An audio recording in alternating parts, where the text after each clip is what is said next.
Hello साथियों, मैं सत्येंद्र सिंह। आज हम लोग बच्चों क्लास 10th का फिजिक्स का अगला टॉपिक देखेंगे, जिसमें आपका वैद्युत विभव टॉपिक है। इसे हम लोग कहते हैं इलेक्ट्रिक पोटेंशियल कहते हैं। जानते हैं इलेक्ट्रिक पोटेंशियल होता क्या है। मान लो बच्चा, ये क्या है, एक वैद्युत क्षेत्र है।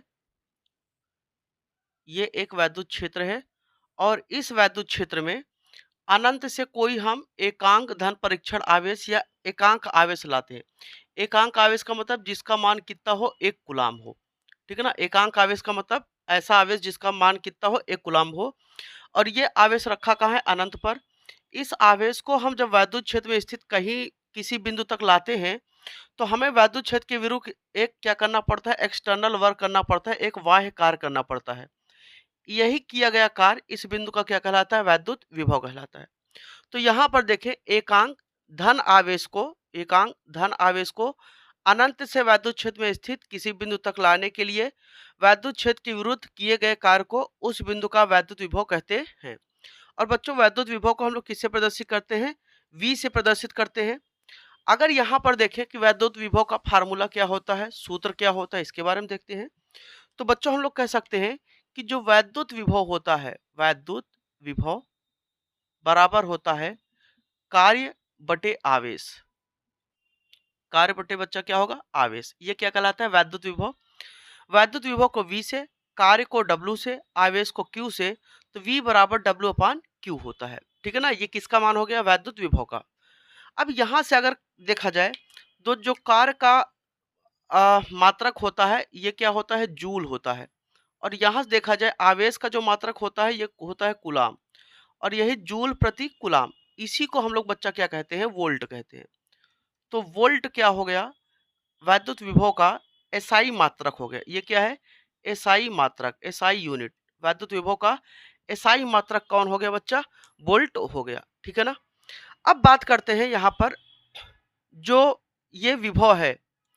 अब विभव अगर वैद्युत क्षेत्र में अनंत से लाते हैं, ये वैद्युत क्षेत्र है, और इस वैद्युत क्षेत्र में आवेश को अनंत से लाते हैं, 1 कूलाम आवेश को अनंत से अगर लाते हैं, तो जो कार्य करना पड़ेगा उसे हम लोग क्या कहेंगे, वैद्युत विभव कहते हैं।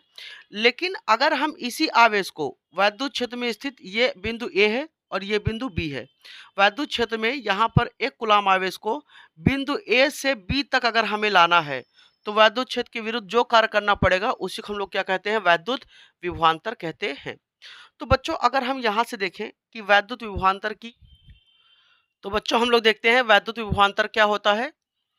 यहाँ पर ध्यान दीजिएगा, ये एक वैद्युत क्षेत्र है और इस वैद्युत क्षेत्र में यहाँ पर हम A पॉइंट और ये पॉइंट B, यहाँ 1 कूलाम आवेश रखते हैं, धनात्मक आवेश है। अब इस आवेश को वर्क करा के वैद्युत क्षेत्र के विरुद्ध यहाँ तक लाते हैं, B तक।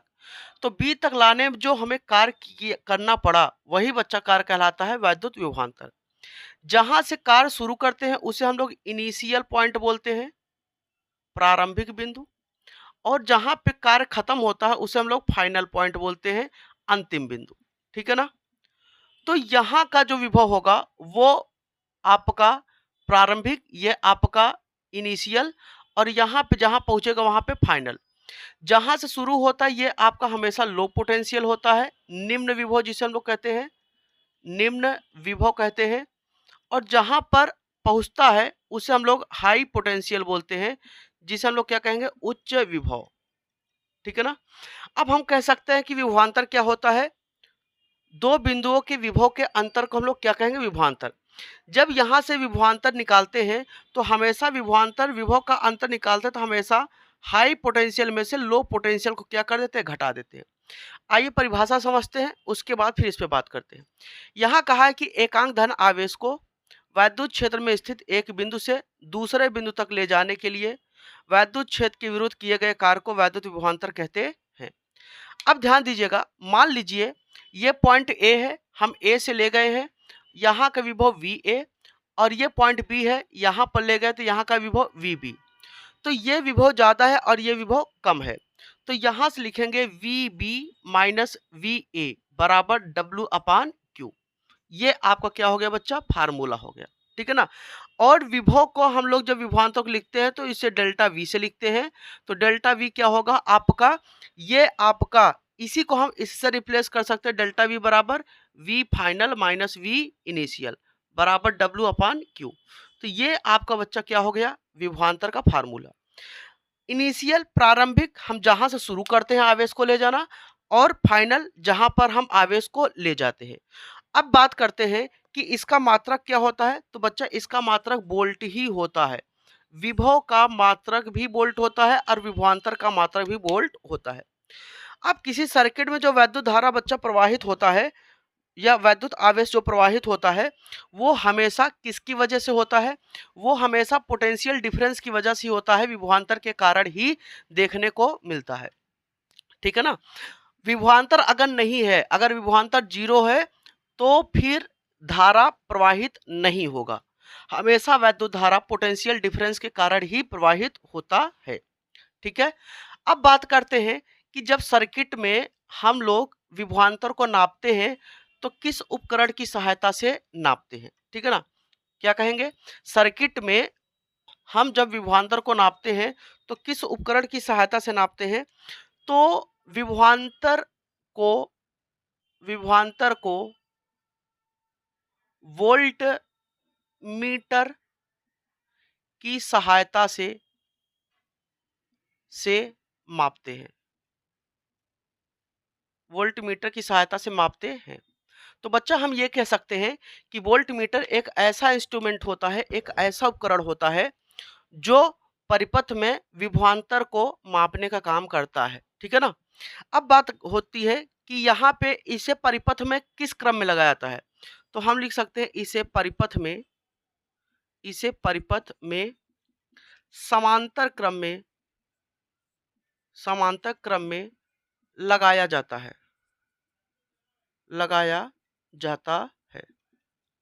अब बात आती है कि आदर्श वोल्टमीटर का प्रतिरोध उच्च होता है। ठीक है ना, क्या होता है, उच्च होता है। तो ये हो गया। ठीक है ना। तो ये किसके बारे में था बच्चा, वैद्युत विभवांतर के बारे में था। आइए अब हम लोग इससे संबंधित विभव और विभवांतर संबंधित कुछ सवाल लेते हैं। तो बच्चों यहाँ पे क्वेश्चन है, किसी चालक तार में दो बिंदु आवेशों के बीच 4 कूलाम आवेश प्रवाहित करने पर, ये चालक तार है और इस चालक तार में 2 बिंदु है, मान लो एक बिंदु ए है और एक बिंदु बी, और इस चालक तार में 2 बिंदुओं के बीच कितना आवेश प्रवाहित हो रहा है, 4 कूलाम आवेश प्रवाहित हो रहा है। तो यहाँ से जो आवेश जा रहा है वो कितना जा रहा है, 4 कूलाम आवेश जा रहा है। तो क्या प्रवाहित करने पर विभवांतर कितना वोल्ट है, 16 वोल्ट। तो यहाँ पे जो बच्चा पोटेंशियल डिफरेंस है डेल्टा वी कितना है, 16 वोल्ट है। ये पोटेंशियल डिफरेंस हो गया। आवेश का मान कितना है, 4 कूलाम। तो कह रहा किए गए कार्य की गणना कीजिए, डब्ल्यू का मान निकालना है।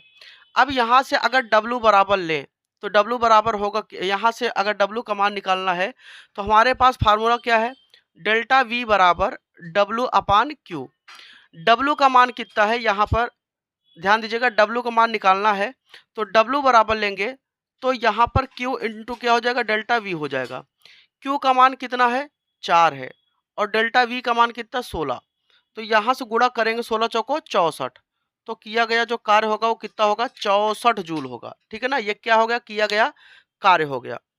अब यहाँ पर बात करते हैं बच्चा कि 6 वोल्ट की बैटरी से, ध्यान दीजिएगा जो अगला क्वेश्चन है वो है 6 वोल्ट की बैटरी से गुजरने वाला हर एक कूलाम आवेश को कितनी ऊर्जा दी जाती है। तो यहाँ से अगर देखा जाए 6 वोल्ट की बैटरी है तो वो विभवांतर कितना देगा, डेल्टा वी कितना देगा, 6 वोल्ट। ठीक है ना। बैटरी का पोटेंशियल डिफरेंस कितना होगा, 6 वोल्ट। कह रहा है इससे गुजरने वाले हर एक कूलाम को, मतलब आवेश कितना है, 1 कूलाम। जितना आवेश जाता है हर एक कूलाम को कितना ऊर्जा दी जाती है। ऊर्जा का मतलब यहाँ पर किया गया कार्य, क्योंकि किए गए कार्य को हम लोग क्या कहते हैं, ऊर्जा कहते हैं। तो यहाँ से अगर हम लोग बात करते हैं डेल्टा वी बराबर डब्ल्यू अपान क्यू, तो यहाँ से गुणा करें तो डब्ल्यू बराबर क्या होगा, क्यू इंटू डेल्टा वी होगा। क्यू का मान कितना है, 1, और डेल्टा वी का मान कितना, 6, और यहाँ गुणा करेंगे क्या हो जाएगा, 6 जूल, यही हो जाएगा। इसका मतलब हर एक कूलाम को वो कितना ऊर्जा देगा, 6 जूल ऊर्जा देता है। ठीक है। तो यहाँ से बच्चों हम लोग अगला क्वेश्चन देखते हैं। यहाँ पर कहा गया है कि किसी परिपथ में विभवांतर 12 वोल्ट है। तो यार बच्चों यहाँ से जो पोटेंशियल डिफरेंस है डेल्टा वी विभवांतर वो कितना है 12 वोल्ट है। कह रहा 2 सेकंड में, तो टी बराबर कितना है 2 सेकंड। 2 सेकंड में 36 जूल ऊर्जा व्यय होता है। अब यहाँ पे जो W है वही ऊर्जा है, वही कार्य है। 36 जूल ऊर्जा व्यय होता है, ठीक है ना। तो परिपथ में प्रवाहित धारा की गणना कीजिए, I का मान पूछा है। अब देखो यार भाई, I का मान पूछा है तो आप जानते हैं कि जो I का फार्मूला होता है वो I बराबर Q/T होता है। अब I का मान हम तभी निकाल सकते हैं जब हमारे पास Q और T का मान हो। यहाँ पे T का मान दिया है लेकिन Q का मान नहीं है, लेकिन हम यहाँ से निकाल सकते हैं डेल्टा V बराबर W/Q। Q का मान चाहिए तो Q बराबर क्या लिखेंगे, W/डेल्टा V कर देंगे। Q की जगह पे क्या लाएंगे, डेल्टा V यहाँ आ गया। W कितना है 36 और डेल्टा V कितना है 12, काटेंगे 12 तिहाई 36, तो Q बराबर आपका कितना आ गया 3 कूलाम आ गया। ये आवेश का मान हो गया। अब यहाँ से I बराबर लेंगे, Q का मान रखेंगे 3 और यहाँ पर कितना है 2, भाग देंगे तो I बराबर कितना आ जाएगा 1.5 और धारा का मात्रा क्या होता है एम्पियर, ठीक है ना।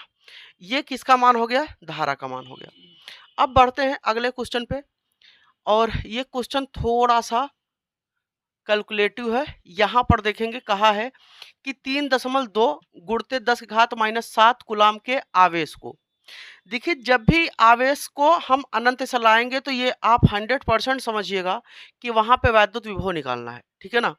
तो यहाँ पर कहा है कि 3.2 गुणते 10⁻⁷ कूलाम आवेश को, तो Q बराबर 3.2 गुणते 10⁻⁷ कूलाम आवेश को कहाँ से लाते हैं, अनंत से। इसका मतलब वैद्युत विभव निकालना है।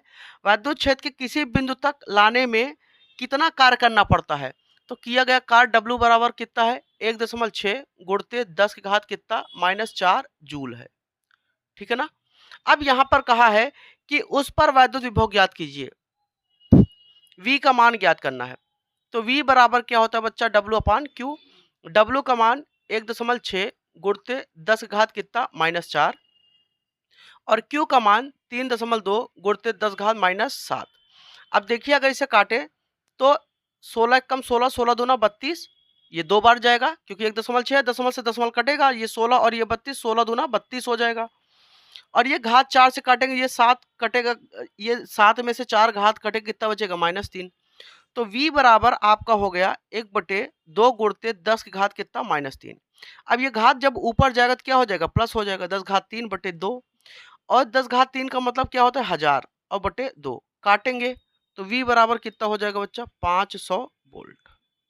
तो ये किसका मान हो गया, ये विभव का मान हो गया, ठीक है ना। ये किसका मान हो गया, विभव का। तो यहाँ से ये आपका वैद्युत विभव और विभवांतर का टॉपिक कंप्लीट हो गया। अगले टॉपिक में हम लोग देखेंगे ओम का नियम और प्रतिरोध के बारे में।